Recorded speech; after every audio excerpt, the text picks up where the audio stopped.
Hello, this video will take you through uh, the Allis Chalmers 3200 single offset disc. Now this is the prototype that was reverse engineered to 1/16 scale from the real disc that was originally built by Allis Chalmers circa 1976. This replica is of the 17.5-foot version consisting of 689 individual pieces, including handmade U-bolts and a fully working jack. The toy is made from brass and aluminum and was painted in authentic Allis Chalmers colors. Now this prototype was finished in 2018, and from it at the same time was built two different models of different sizes, and about 3 years later I made one more for very high-end Allis Chalmers collector in the US, and of course that's all that will be made of this toy. I have to say that when I do take it to toy shows, it garners a lot of attention. And I think a large part of it is just the great paint scheme that is Allis Chalmers equipment in that era of the cream, orange, and black, especially in the tillage equipment. I'm going to turn this around just to give you an idea. There was a lot of work that went into painting this, if you can imagine. The individual spacers are cream. The discs are black. The gang holders are cream, bolted onto the main gang beam. And you can see just the multitude of colors. And to get this done, once the toy was painted and complete, these discs were actually all taken apart and put on 1/4-inch wooden dowels. And the spacers painted in the cream and the discs in black, and then reassembled to the finished disc. So it took a lot of work to get around the paint scheme and to make it identical to the original.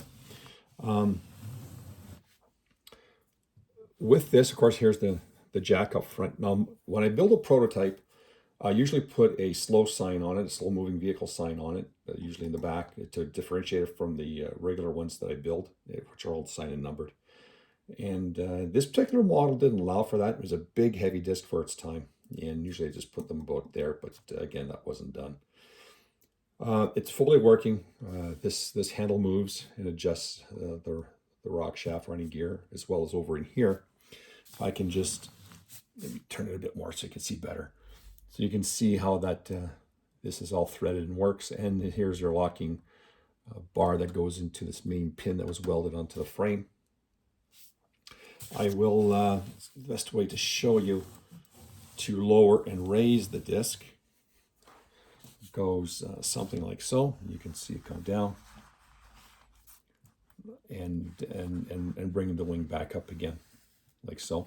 And you can see over here, this is how in real life the wing was locked in place with these two welded on pieces of metal that once the wing went up, you simply ran a locking pin through the bottom over here, and then you can take it down the road.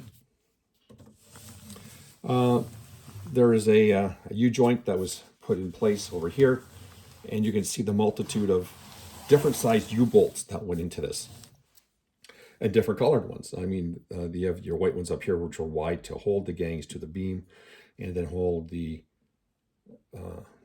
discs, the gang holders to the gang beam. It goes on and on and on. It was quite a satisfying toy to build, I have to admit, even though the paint job, completing the paint job itself, was a whole other experience, and it was very tedious. It took a long time, but the finished product was greatly worth it.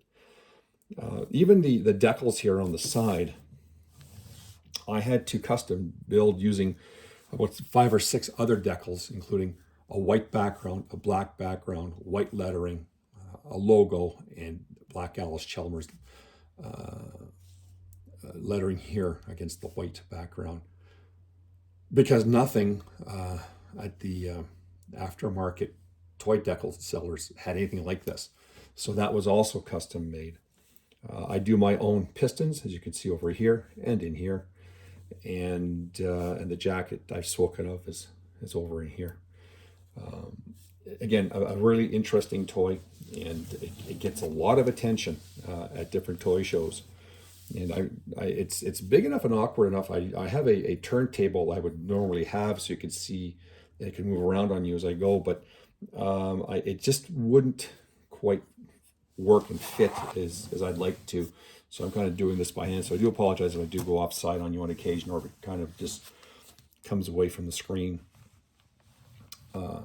For Allis Chalmers collectors, I think this is probably a really, really interesting piece, and is something that would fit well in many Allis Chalmers collections. I have made another one as I'm doing this recording here, and I will show it here and post it near the same time as this one, and to give you an idea of the different Allis Chalmers designs for its time.